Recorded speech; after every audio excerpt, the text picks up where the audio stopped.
you like that, folks? A little bit of a double. A little bit of double of the intro and outro music. Hi, everybody. It's me, Joe Pasevich. Back here with you. And there's a lot to cover tonight. I hope you had a great 4th of July.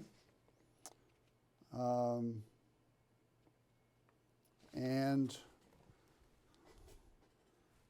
today is July 9th. It's Wednesday. Hey, did you get woken up by that thunderstorm last night? That was quite a light show, eh? Sort of to go along with the times, a lot happening. I sure hope I can cover what I want to try to cover tonight. And as you know, we're still going to be talking about what happened at Town Hall a little over a week ago.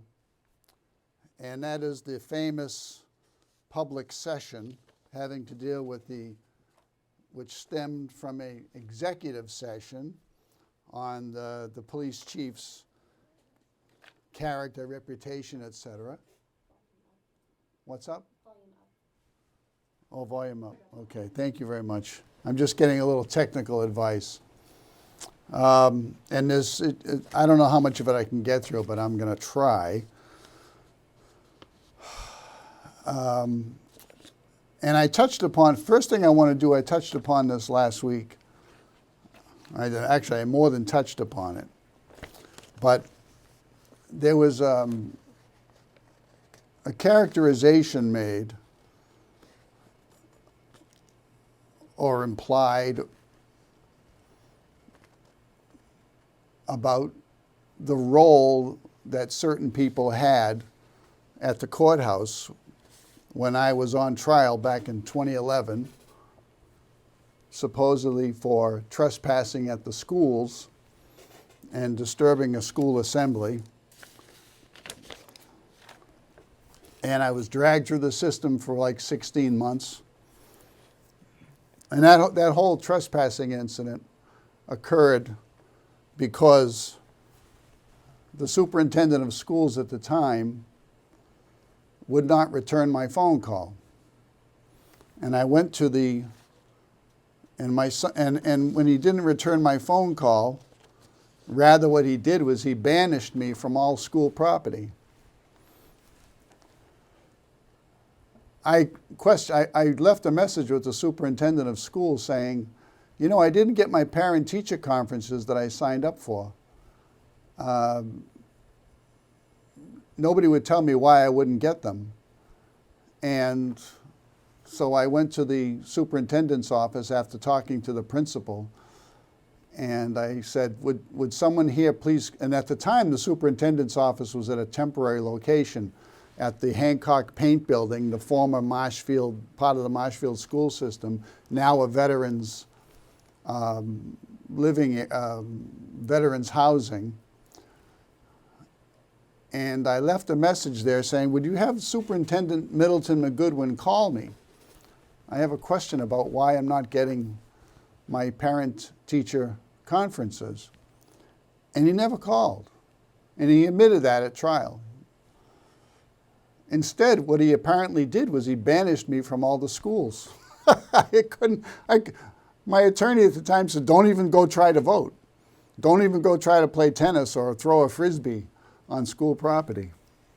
And I didn't know that. So shortly after that, my son forgot his lunch, and I went to bring his lunch to the junior high school. And apparently, I guess they knew I was banned from that property. But when I went to the front door and pushed the button and looked into the camera and said, it's Joe Pasevich, I'm here to drop off something and my son's lunch, and they let me in the room and they let me into the school, and I said, would you please give this lunch bag to my son? And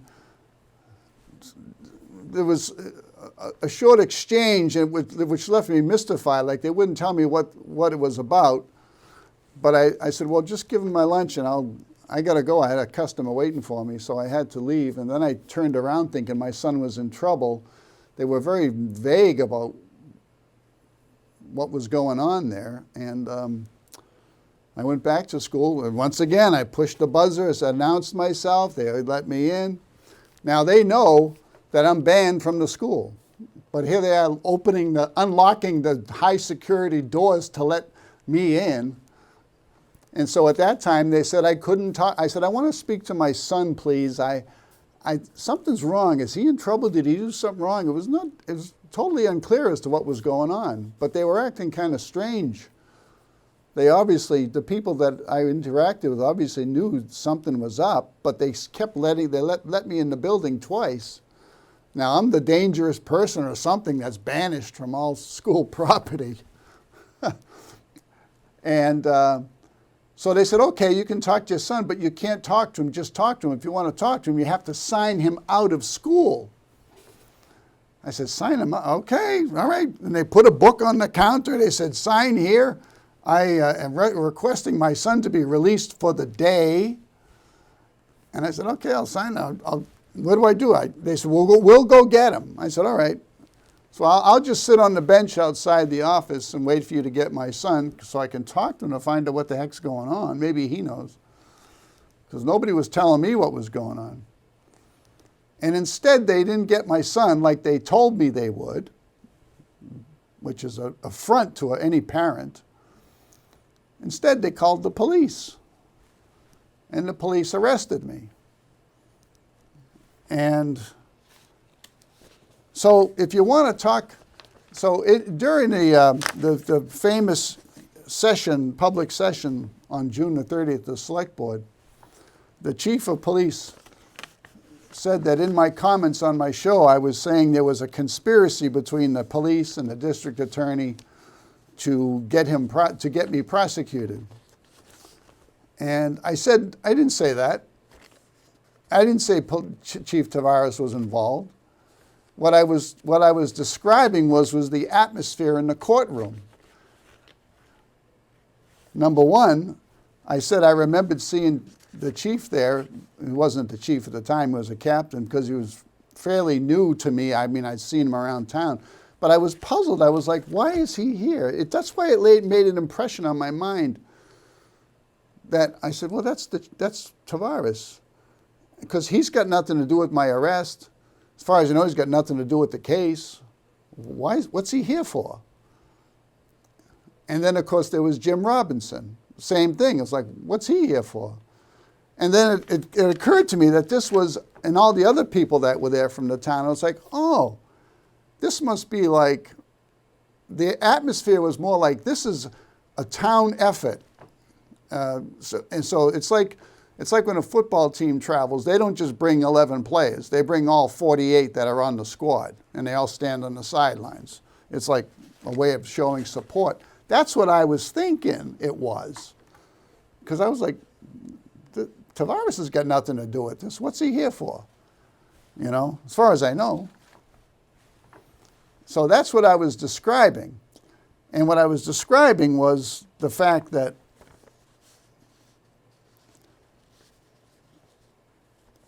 what I was comparing it to was the Karen Reed trial.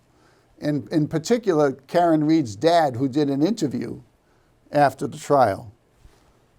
And he said, the state can spend all this money and all this time. They have unlimited resources. And Jerry Williams used to say the same thing. God bless his soul. All right? If you don't have process, Jerry would say, if you don't have process, you get nothing. And number two, he would say the state, the government, has got all the money and all the time in the world to go after people.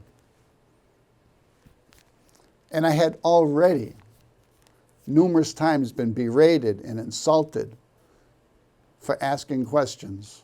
And this was 2 weeks after the town meeting, when I was intensely involved in asking questions about the school budget. It was about 2 weeks after, because it was like the arrest occurred in May, early May. So, I mean, after all I had been through, the deception, the insults, the attacks, the derision, it's like, well, this is just more of the same. Getting dragged through the system like this. Even the judge at the start of the trial said, I can't believe that we're in court over this. Why wasn't this settled? And the attorneys I had initially said, Joe, you can't win this. You're going up against the town. And it was the town that was pushing for the prosecution, obviously. There was no offer to me from the town to like maybe not do anything or settle it or something like that. The attorneys I had at the time kept saying, oh, you can't win. Town never contacted me to talk this over. And here's one of the main points that's been missed so far. When it comes to conspiracy theories, who do you think, if there was a conspiracy theory to get me, where do you think it might have been coming from? Bob Parkus told me that when he was in a courtroom and he saw Jim Robinson, he said, I'm afraid for Joe. He's being put through a lot. I just talked to Bob 2 days ago. And he said to me, well, Jim says he's afraid that you might be found innocent. All right, if you want, I'll put Bob on the line. So after what I had already gone through, the derision, the insults and everything else, and then I'm questioning a school department budget, and at the time there were other people in town that were already getting deep into the budget, talking to, I think Miller was here by then, I'm not sure, but Borstel, I believe, certainly was here. If there's a conspiracy anywhere to force this, to push the prosecution, I think it would be reasonable to look to the school department. Maybe those were the people that were really behind it. At the time, it was just like the town was behind it, and obviously the town wanted this done. Otherwise, they wouldn't have pushed the case. Does that explain it? So all this stuff about me calling the police rats, and then you have people that I've already had disagreements with and that have already expressed themselves against me. And I've got all the copies of all the quotes and social media commentary from people that were after me that actually want to remove Eric. Let's cut to the chase. There's a bunch of people that from the start characterized Eric Kelley as a Trump zombie or a MAGA zombie. What's really behind all this, to cut to the chase, in my opinion, as doing my political analysis, my opinion is that they want to remove Eric Kelley from office, okay, and they want to muzzle me. Why? Somebody said to me today, a longtime resident who's been involved in town government, said, Joe, I've never seen anybody as resilient as you. You're in there, you're watching out, you're commenting, you're asking questions. I've heard that from so many people, and thank you for the support from so many people. One person said, every town needs a Joe Pasevich. So if there's a conspiracy, I don't think Chief Tavares should be saying it's me accusing the police and the DA of running a conspiracy, because I didn't say that. The town was pushing the prosecution. And would probably be reasonable guess to say maybe the school department was really behind it. I don't know. It's hard to say. So there's some things that have been quoted in the media, some things have been said in the media, including by Christine Hill. Christine Hill wrote in one of her articles that my comments on my show a couple of weeks ago were meant to compare myself to Karen Reed. That's not true, and I asked Christine Hill not to say that. I said, Christine Hill, you wrote that in your article. You should talk about asking. I asked for retractions or corrections, and I said, you know, Christine, that's not what I was doing. You can clearly see that. I wasn't comparing myself to Karen Reed, like person to person. I was saying, look at Karen Reed's dad's interview. The state can come after you. They have unlimited sources, money, time. What did I have? I was told I had to help pay for a public defender. And all of them are saying, oh, don't do anything, just plead it out, plead it out. And the judge is going, why are we here? if this man is found guilty, I'll never forget it. She says, if this man's found guilty, you're going to get the full penalty. In other words, like another threat of sorts. Like the judge, like what, I have no right to proclaim my innocence, judge? So I asked Christine Hill, said, I didn't compare myself to Karen Reed. I did not do that. I did not do that. And then the other thing that was a misquote by Christine Hill, or a misinterpretation or whatever, was she wrote in her article, the recorded phone call between Marshfield Police Chief Phil Tavares and Joe Pasevich, the recorded phone call dated July 4th. She writes, Pasevich told him, Tavares, to call him back on an unrecorded line. That's not true. I said, I'd be glad to talk to you. I'd be happy to talk to you, Chief, when at some time. But I'm on my way to church. I'm not going to talk. I'm on the highway. You're calling me at 8 o'clock in the morning, a little after. I mean, what the heck is up with that? Sunday morning, 8 o'clock, you're calling somebody on a recorded line? That's kind of intimidating. That's a use of town resources. And it is, picture yourself getting a call from the police department saying, we're being recorded. Not only is it a bad time to be talking, it's like intimidating, like, is there some kind of trouble here? And then to be told on the line that I'm being given an opportunity to retract. I'll try to play the clip right now, if I can make it work. I'm being given an opportunity? Or else what? Right there's an act of intimidation going on, right off the bat.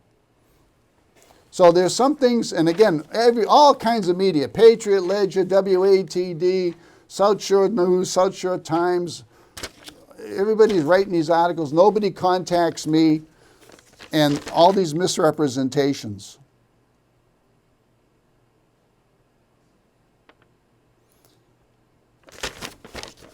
Let's see if I can get that clip to play, that phone call. This is the recorded phone call from Sunday, a couple weeks ago, and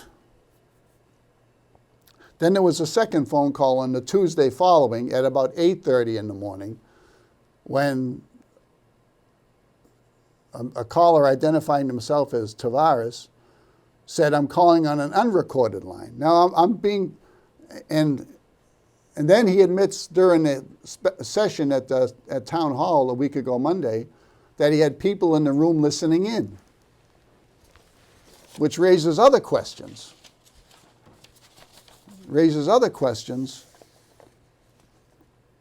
About the wiretap law. General Laws, Chapter 272, Section 99. What I'm seeing is, I may be getting the interpretation wrong, but it's also illegal. It's illegal to actually have somebody listening in on a phone conversation and not tell the person on the other end of the line that you've got people there listening in. That's another whole issue. There's so much that has to be looked into now. It's crazy. But the bottom line is I'm being threatened and intimidated, and it's totally unnecessary. And I said, hey, you can talk about it sometime, but not now. And I never said, call me on an unrecorded line. Let's see if I can get this to play. Yeah. Joe, this is Phil Tavares calling from the police station on a recorded line. On a recorded line. Okay. Yes. What's up? How you doing? Just keeping busy. All right. Yeah, I watched your show the other day, and there was some inaccuracies on it. Okay. Well, if you want to talk about it sometime, that's fine, but I'm not going to be on a recorded line. Be happy to talk to you sometime. All right. I was just hoping that you'd do a retraction. I was never in that courthouse. It had nothing to do with your arrest or the case whatsoever. In fact, okay, I'll be happy to talk. Be happy to talk to you sometime. Well, Joe, I'm just going to give you the opportunity to go on your show. And I gotta go now. I'm on my way to church. Have a nice day. You too. what they promised. They did not promise an exam.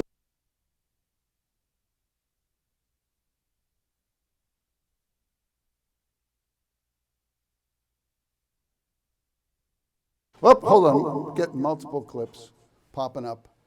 You just saw Glenn Greenwald, and now you just saw Dan Bongino briefly. I hope to get to those clips. But there you go. See, there's the recording. Did I say call me on an unrecorded line? And if we get to the part of playing the clip of that meeting at Town Hall, you'll notice Steve Darcy, Selectman Steve Darcy, makes a big deal out of the fact where he claims I told the chief on that recorded call, on that Sunday morning 8 o'clock call, 8 o'clock plus call, that I asked for a call on an unrecorded line. I did not. I'm driving. I'm on the highway. Chief, you're making me break the law. No, I'm kidding. All right. No, you're not literally making me break the law, Chief. I didn't ask for a call on an unrecorded line. Then Darcy's saying, oh, he asked for a call on an unrecorded line, and then he refused to talk to you on an unrecorded line. That's Steve Darcy. You know, he's got a record of just talk about being twisted in terms of his interpretations and the way he treats people. It's like legend at this point. It's unbelievable. So anyway, so there you go. I didn't ask for a call on an unrecorded line. Did not. And I said I'd be glad to talk to you. All right? I'm thinking I'm going to get back into town during the week. I'm going to say, hey, what's going on, Chief? Sit down with me and talk to me or something like that. No. That wasn't good enough. That wasn't good enough, right? He had to have people in a room listening to a call. And then notice on that recorded call, he says he's going to give me the opportunity. Or else?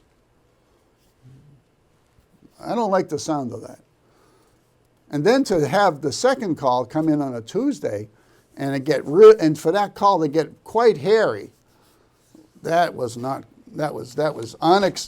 about unacceptable. That was very wrong. Very wrong. And I'll stand by it. So I don't have somebody say, oh, you got to own it, Joe. No, I'm not the one that has to own it, okay? And again, I'll say it for the fourth time. The impression I had in my mind, or have in my mind, of the chief being at this trial, I don't even know what happened after I saw him. I was like, maybe he left. And then to have his supporters say that I called the police rats, when I said they ran like rats. And we talked about this last week. Rats from a sinking ship, they ran like rats. It's an idiom that goes back over 400 years. It doesn't say people are rats. It's people fleeing, and that's what happened. And I've heard that from, other people. Yeah, everybody's scattered. Meanwhile, the courtroom and the people are on with me behind me from town, my supporters and friends. They're all hugging and crying, and I gave my attorney a big hug. I'm like, hey, this is great. It was. I say, everybody should get arrested at least once, just to see what it's like to have your freedom taken from you, your liberty, your free movement taken away, and to sit in trial, it's another thing. I was talking to an assistant DA last week. I won't say where from, but an experienced prosecutor in the Massachusetts system. And we were talking about what happened to me and, other stuff. And basically she said, well, sometimes you have to take it. Sometimes you have to go through the process. Sometimes being prosecuted or convicted there are ones you take that are good. Even if you take a conviction, it's a good thing.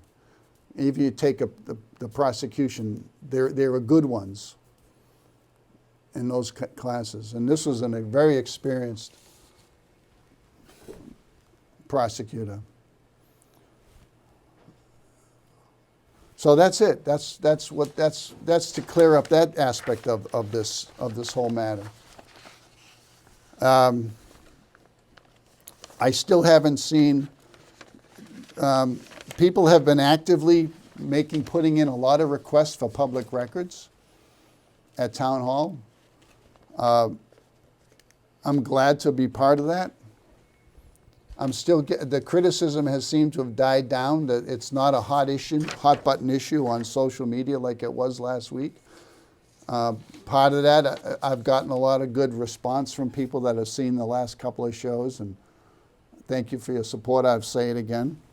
I think people understand better what actually happened, but what they can't digest is the reaction and how the chief took over that select board public meeting. Public session. They call it a public meeting. I think that the select board should have met and in executive session decided how to handle this. They should not have let it go into a public session like this because the mob had been incited by somebody or some persons. People did not know the whole story. They didn't know the background of what was going on. They got unruly. They were swearing and yelling, clapping, whistling, hooting, creating an intimidating presence. And like I said on my last show, I've been at select board meetings when I have something, to contribute to help the select board understand something, and I ask permission to talk, and I get shut. No. And to Eric Kelley's credit, he's been much more open to listen to the public. He gets out there and listens to the public and goes to get comments from people. Goes out of his way. And some people may not like me saying nice things about Eric, all right, because they've got something else going on that they haven't resolved with Eric. But he goes out of his way. And he went too far in accepting the public's presence. I saw him after the meeting. I said, Eric, you could have cleared the room. I says, people swear and hoot and holler and provide that intimidating presence and they're being incited. And when you watch the clip of that meeting, it's online. Did the chief do anything to sort of quell people, or did he do what he did? He thanked them all for their show of support. For all that rowdiness and swearing, they get thanks. Chief, not so sure that was the right move. But again, people are asking questions. They're requesting records. There's a lot of stuff now. You go on the town hall website, and there's nothing I've been promoting or asking people to do, not at all. Go to the town hall website and look at the kinds of stuff that people are requesting now. People want to know more about this matter. They want to know more about what's going on. They want to know more about the chief. They want to know more, all right? They want to know more about Eric. And there's a lot of activity there right now.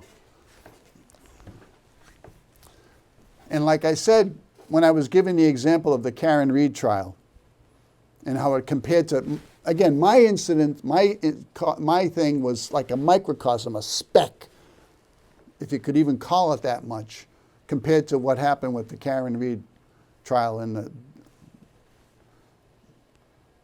what happened to John O'Keefe, rest his soul, which needs to be investigated.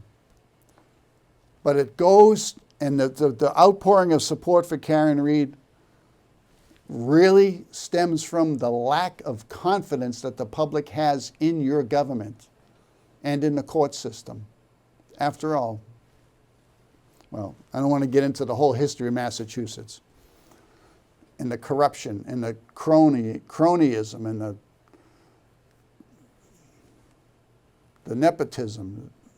We have it in this town. We've talked about it before. But it really goes to the fact that people have, for a long time now, have completely lost confidence in their representatives in Congress, for example, and in their government in general. And yet I was being held out as an example by the chief as responsible for why people are losing trust in government. It's my fault. I'm responsible for people losing trust in government. Why? Because I ask questions and I get half answers and lies. It's not just me. It's all the people that they label naysayers, Section 10 people. Section 10 being the old section we sat in when the town meetings were in the high school gym, the old high school. I'm responsible for why people are losing trust in government. When it's all around us, it's endemic, it's everywhere, at all levels of government. Look at what happened with the Epstein case over the last couple of days. Or actually now months. And how it all came to a head yesterday, I believe, when the government announced that there was nothing to see here with the Epstein case. There's no records, there's no file, there's no list of clients, yet they have hundreds and hundreds of hours of child pornography and people doing sexual things with underage children, adults, people. But they can't identify the people in the videos. If this is like bad things being done to children is on video and they've got like gigabytes of data. But what? There's no bad guys in there or bad women? And Ghislaine Maxwell is in jail, but there's no perpetrators? What? It doesn't make any sense. So talk about blows to the confidence in government. I grabbed a couple of clips. Let me see if I can play them that go right to this issue. Let me see if I can call this up. Just look at the expressions here. Look at what we were promised by Trump and his team. Trump's attorney said, oh yeah, all this information is going to get out there. Actually, Glenn Greenwald covered it pretty good. If I can get his clip to play. What they promised, they did not promise an exhaustive review. They promised to release the documents that they said were being corruptly hidden. Here's Alina Habba, who was Trump's personal attorney. She was then nominated by him to be the U.S. Attorney for the District of New Jersey. And she went on Piers Morgan in February this year, just 3 months ago. Caroline Leavitt just said today, all that was promised was an exhaustive review, and that's what you got. You didn't get any documents, you didn't get any facts, you didn't get any secrets that were hidden, even though we've been saying for years they were. You didn't get any of that because we didn't promise that. We only promised an exhaustive review, and we did an exhaustive review. We looked in every closet, we looked in every, like the announcement said, under the beds, we looked, wherever, like it might be, in broom closets. We scoured all the DOJ, all the FBI, and didn't find anything. Here's what Alina Habba told Piers Morgan was going to happen now that the Trump administration was in power with regard to the Epstein files. Epstein's case, it is incredibly disturbing. We have flight logs, we have information, names that will come out. Is it going to be shocking? Okay, listen. Caroline Leavitt today said all that you were promised was an exhaustive review. Here's what Alina Habba told Piers Morgan was actually the promise of what was going to come out. Epstein's case, it is incredibly disturbing. We have flight logs, we have information, names that will come out. Is it going to be shocking? I don't see how it's not shocking that there were so many individuals that were hidden and kept secret and not been held accountable. Let's talk about the reverse. I believe in accountability. So you have to now go through your process. Now, I won't say they're guilty until they go through their time in court. But again, now it's time for accountability. We have seen for so many years, Pierce, in this country, many investigations, subpoenas, testimonies in Congress, et cetera, et cetera. But there's a general frustration with accountability. We take it halfway, we don't take it home. And I really believe that now with Cash and Pam, there will be accountability. Cash and Pam are in charge. There's a new sheriff in town. And all these people, now that Cash and Pam are there, all these powerful people that she said are directly implicated in these files who have never been held accountable, their identities are no longer going to be concealed.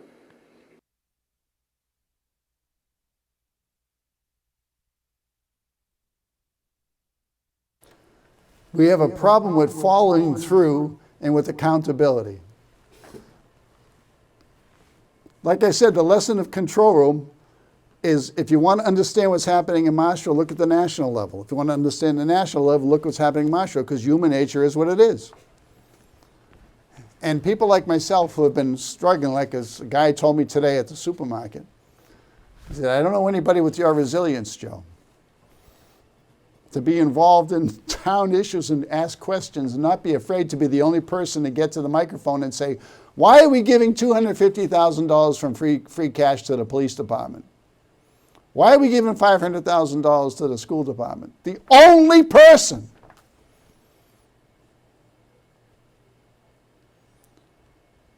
What's wrong with this $3.5 million roofing contract related to the solar panels? It seems to me there's a procurement issue here. Ooh, there's Mr. Pasevich engaging in disinformation again. And I'm the one they want to silence. I'm the one the Democratic Town Committee, they want to come after me, right? They want to silence me. I'm the one. I'm the one who's like advocating and living and practicing democracy. And I'm the one responsible for making people lose faith in government. That's a hoot, man. That's a hoot. What's government? Oh, things are working the way we want things to work, and I'm getting favors, and I'm on the ins with this official or that person. That's good government. Yeah. People lost track of what good government is. Here's, if I can get Dan Bongino on the same topic. This is what Dan Bongino was saying about the need to hold people accountable in the Epstein matter. And then he gets appointed to work for the FBI. Oh, all of a sudden, nothing to see here, folks. What happened to him? The Jeffrey Epstein story is a big deal. Please do not let that story go. Keep your eye on this. Catherine Rumler, we need to keep the heat on this case, folks. There are a lot of people who are knee-deep in the Washington swamp who are not telling you the truth about serious allegations out there that Epstein may have had video and audio of people out there doing things they shouldn't have been doing. And you should be asking yourself the question, how is it that all these people, the CIA director, the Obama fixer, Bill Clinton, all intersected paths with Jeffrey Epstein? Jeffrey Epstein isn't with us anymore, and nobody seems to want to talk about it. Outside of a few entrepreneurial media outlets saying, hey, this is a big deal. It's a big deal, big deal. And there's all these things going on that are hidden that you ought to know about. And he said, we need to keep the pressure on. We need to keep demanding that the people in charge release this and tell us about it. He's one of the people in charge. Yeah, he's one of the people in charge. Now he's in charge, and that's what he was saying a year or two ago. What happened, Dan? And then finally, remember, we want accountability, and Congress made a big deal out about setting up a committee to release the JFK, RFK, MLK files. Listen to what Congresswoman Luna says about the right of the people to know things and what inspired this nation. Listen to what she says. Tell me that you're not disillusioned after what's happening and you hear this kind of stuff being said. Will be a part of the House Oversight Committee and led by the very talented and persistent Congresswoman from Florida, Anna Paulina Luna. During her time on the Oversight Committee, Representative Luna is a sledgehammer against government secrecy. She is committed to throwing open the windows for the American people to allow the sunlight of truth shine on the federal government. I can think of no better person in Congress to lead this task force than Representative Luna. Last month, President Trump signed an executive order to begin the process to declassify information on the assassinations of JFK, RFK, and MLK. This task force serves to build on President Trump's actions. For far too long, the American people have had reasonable questions of what their government, which they fund every day, keeps hidden about certain issues. And for far too long, the federal government has not answered these questions. This creates distrust in our institutions. That ends today. The voters of this nation delivered a historic mandate to President Trump on November 5th. The keystone of that mandate was demanding increased transparency of their government and elected leaders. And the mandate of this task force is to acquire that transparency. We will open this up for a question from the media, but first I'd like to hand it over to my esteemed colleague and chairman of the new task force, Congresswoman Luna, for her remarks. Thank you, Chairman Comer. When our founding fathers stood against tyranny, they did not merely oppose taxes. They defended the sacred idea of individual sovereignty. They declared that no government, agency, or title could infringe upon the freedoms of speech, religion, thought, and the pursuit of truth. For too long, the American spirit has been dimmed by a veil of secrecy, by a government that has grown too comfortable in the shadows, denying us the transparency we deserve. But today, we stand at the dawn of a new era where the light of truth begins to shine through. Yeah, she's got a lot to say about the founding fathers, and they both have a lot to say about all the secrecy. And the government, for too long, has not been out and open and upfront with the citizens. Yeah, it's Joe's fault, obviously. It's obviously Joe's fault, right? Sorry, Congresswoman. I'm sorry about that. And of course, I'm being just raked over the coals by everybody that's trying to preserve the swamp of Marshfield. And it's kind of ironic that even former town council attorney Clifford had some comments about me being one of those people that's, as far as I understand, one of those people that's engaging in conspiracies and, saying bad things about the leadership. And yet he's defending a police chief right now in West Boylston who told the select board, you better fire the town administrator or else.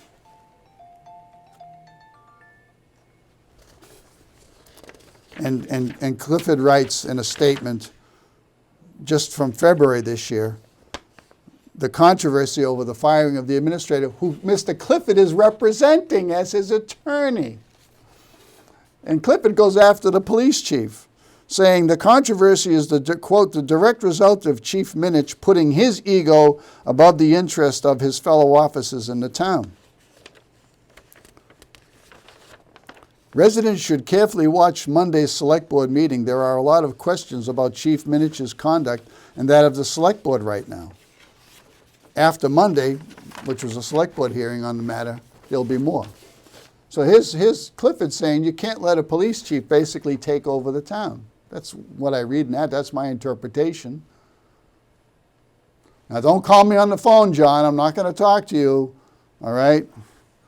But what happened at the meeting last week? The chief of police took over the meeting.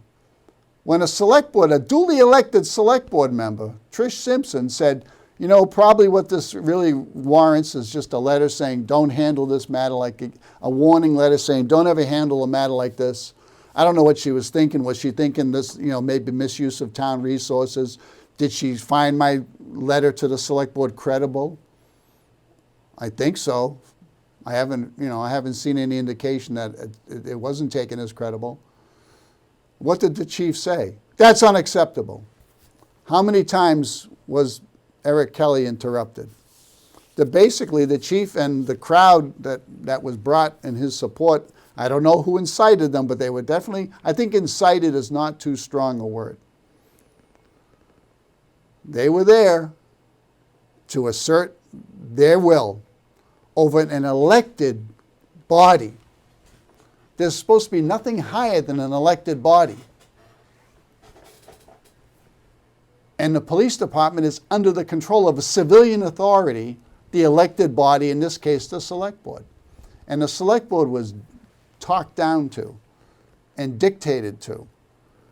Is that acceptable to the Democrat Town Committee and John Bowes, who advertised their rally at Town Hall last Monday as basically a joint rally in favor of Gay Pride Month and Chief Tavares? Is that acceptable?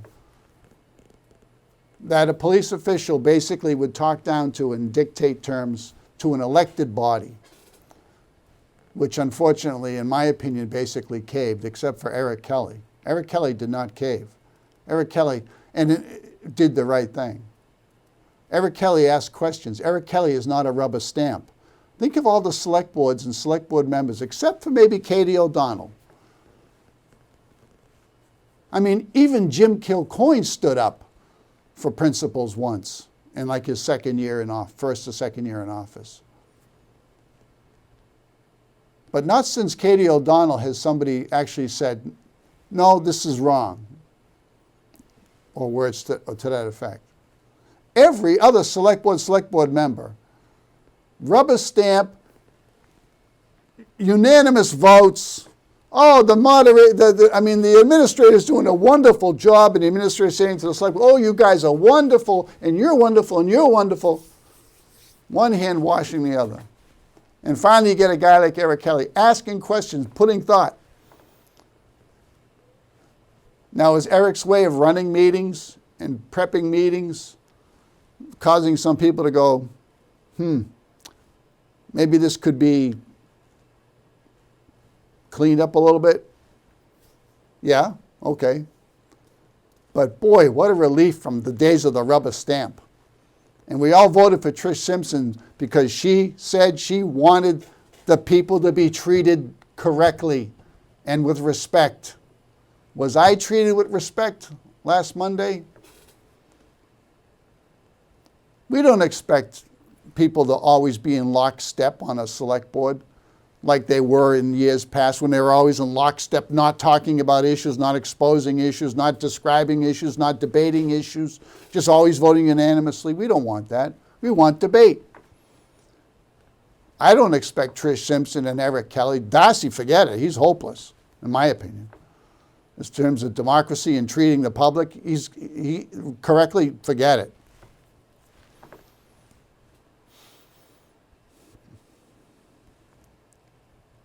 But I think reasonable people expect Trish Simpson, who's for openness and accountability and campaigned on that, and respect for the residents, and Eric Kelley, who wants to get down to the details of what's actually happening, who refuses to work deals behind doors, behind closed doors. If anything, Eric has a fault. He wants to talk about and expose everything. That's the fault, if you could call it that. But I understand most people are used to watching TV and seeing a 30 or 60-minute show and seeing a complex crime or a complex diplomatic issue resolved within 60 minutes with commercials. I understand. People want instant results. Where's my hamburger? I thought this was fast food. So, I don't have much time left, but you know what I'm going to try to do? Let's try playing some of that meeting a little bit. We can get into a little bit of it right now, and if we don't get into much of it, then we can always pick it up. Okay? Let's see what we can do. Maybe we can do something.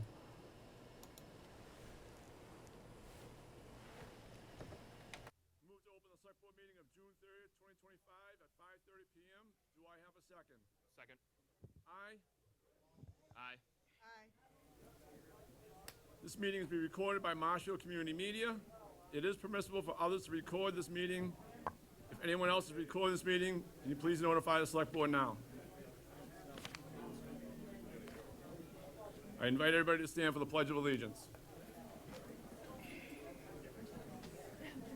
I pledge allegiance to the flag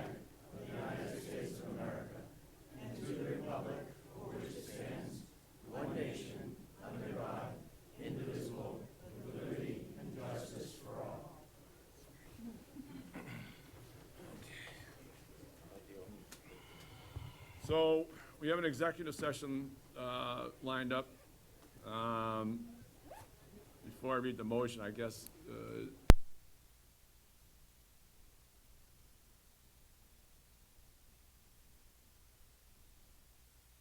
What I want to say is that when I sent the letter into the select board, I had no idea what they were going to do with it. It looks like it was a decision of the acting town administrator to put this into on the agenda as an executive session. And under the law, the person who's the subject of the discussion at the executive session may request making it a public session. I've asked around and I said, well, how did it become a public session? Did you guys vote to make it a public session? And from what I understand, it was made a public session before the select board could even discuss it. I think this, my understanding of the way the law reads is that a public session can be denied. A request can be made for one, but it was the selectmen walked in and boom, they were walking right into a public session with the chief of police. From all the bits and pieces I'm putting together, that's what happened. Now maybe one of the select board members or the acting town administrator will want to make a correction on that, make it clear. But that's apparently what happened.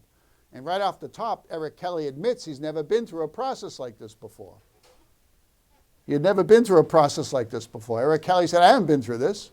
Trish Simpson certainly hasn't been through this. She just got on the board 2 months ago. Where was the guidance? What were they supposed to do? And then Mr. Moran reads the rules of the game and says, only the chief and only the select board and only Bob Galvin and he were going to participate.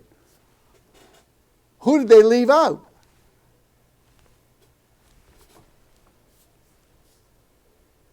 There was so much said that had to be rebutted, corrected, which is why you do an investigation. An investigation compiles all the statements and facts and allegations from the involved parties. That's all it does. It doesn't remove a person from their position. It doesn't ascribe guilt to anybody or innocence to anybody. That's all an investigation would have done in this case. But instead, Steve Darcy and Trish Simpson voted to just dismiss the complaint without even hearing the facts, the versions, the rebuttals, nothing. Just throw it all out. And Steve Darcy, you could tell from my reading, was in glee, like, oh, Bob Galvin, hey, Bob, this is like this, to take no action, that's a dismissal, right? And we'll get to that point on the clip. Okay? Miscarriage of justice. People kept in the dark. Let's see if we can rejoin this this clip. I mean, I don't know if I can, but I'll try.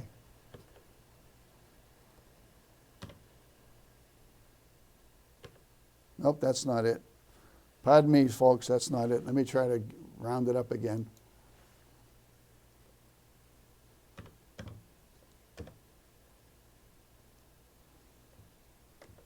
I'm trying to find the clip again. Nope, that's not it either. No, stop. I'm trying to line that clip up again. It's not lining up. It's not coming back up on the screen. Move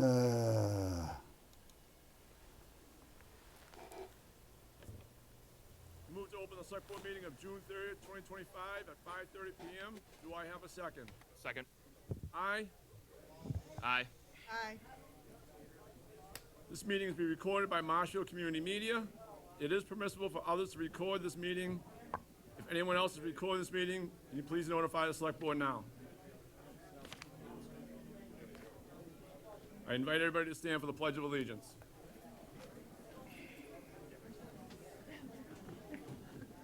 I pledge allegiance to the flag of the United States of America and to the republic for which it stands. Discuss the matter with Mr. Pesovich, which I attempted to do. I expected that they have had discussions on the matter as well. Therefore, I'd like to know whether the chair will be recusing himself from the discussions on this matter, or if he intends to participate. Okay?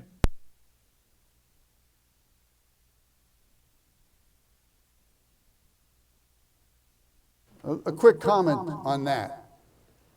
A quick comment on that.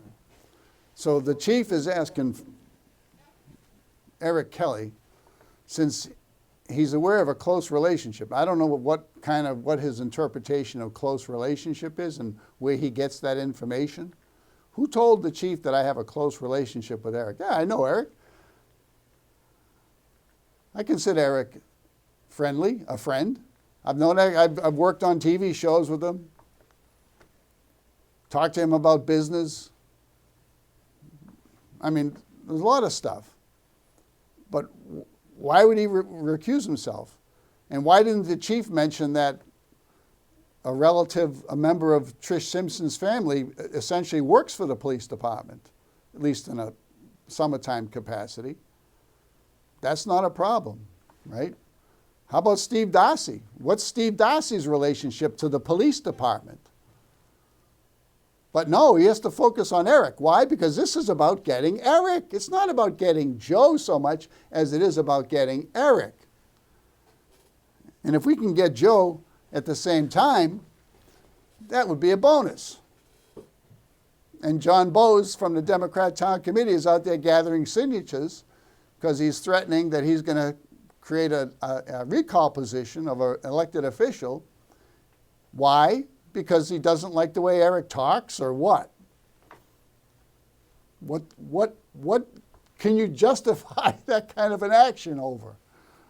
Oh my goodness gracious. So right off the bat, let me see if I can play another clip from this. Hold on a second. I'm having trouble getting this to flip back and forth. I'm sorry, folks. I will pick this up again on the next show.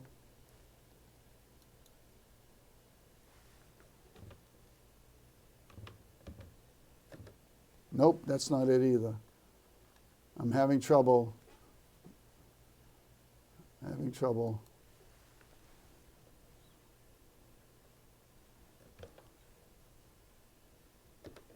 Still having trouble getting this clip to load. I may not be able to do it. It's not loading again. And I got 1 minute left, and I'm still trying to get this damn thing to load. Here we go. Meeting of June 30th, 2025 at 5:30 p.m. Do I have a second? Second. Aye. Aye. Aye. This meeting is being recorded by Marshall Community Media. It is permissible for others to record this meeting. If anyone else is recording this meeting, can you please notify the select board now? I invite everybody to stand for the Pledge of Allegiance.